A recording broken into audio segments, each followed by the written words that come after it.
مسجد اللہ کا گھر ہے۔ آج ہمیں اللہ کی مسجد کہیں نظر کیوں نہیں آتی؟ مسجد اللہ کا گھر ہے۔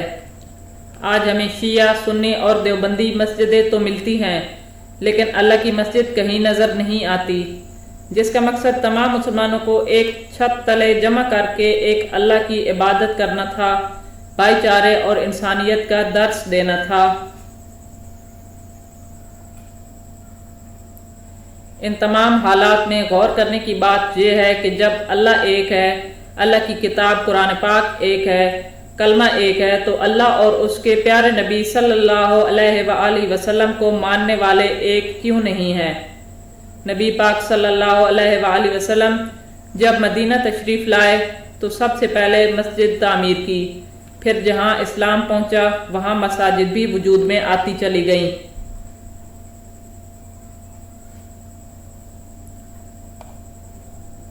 آپ صلی اللہ علیہ وآلہ وسلم کا اور آپ صلی اللہ علیہ وآلہ وسلم کے صحابہ کا زیادہ وقت مسجد نبوی میں گزرتا تھا۔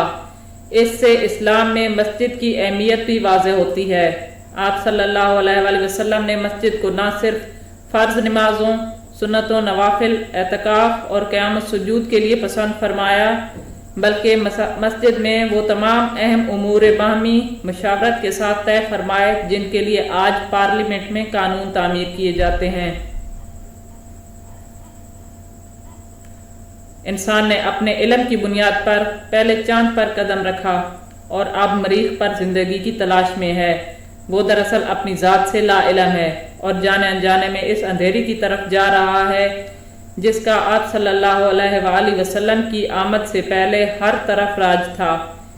ایک مسلمان چاہے کتنا ہی گناہگار کیوں نہ ہو، ایک نہ ایک دن جہنم کی سزا پوری ہونے کے بعد جنت میں ضرور جائے گا، جبکہ ایک کافر کتنا ہی حسن اخلاق والا ہو مگر وہ کبھی جنت میں نہیں جا سکتا۔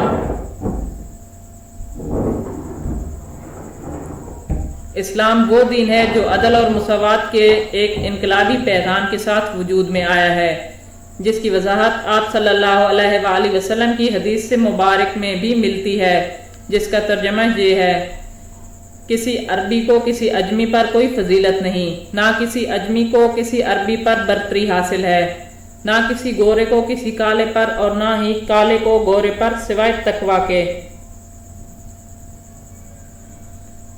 آج اسی امت نے نفرت کی دیوار سے نہ صرف خود کو ایک دوسرے سے جدا کر لیا ہے، بلکہ یہ دوریاں نہ صرف دلوں میں پروان چڑھی ہیں کہ اس نے اللہ کے پاک گھر مسجد کو بھی تقسیم کر دیا ہے۔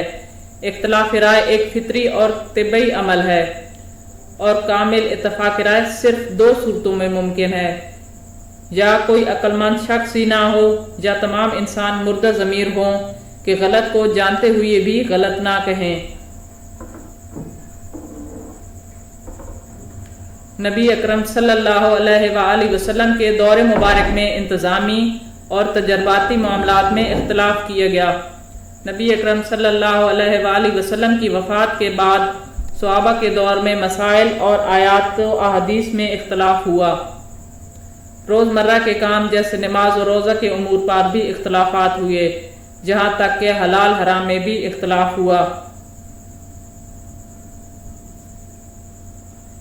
مگر قابل تکلیف بات یہ ہے کہ یہ اختلاف کبھی بھی مخالفت میں نہ بدلا، نہ کسی شخص یا گروہ نے مخالفین کو دشمن کہا، بلکہ تمام ایک دوسرے کے علم سے فائدہ اٹھاتے تھے۔ لہٰذا ہمیں اللہ کی رسی کو مضبوطی سے پکڑ لینا چاہیے اور فرقہ واریت سے دور رہنا چاہیے۔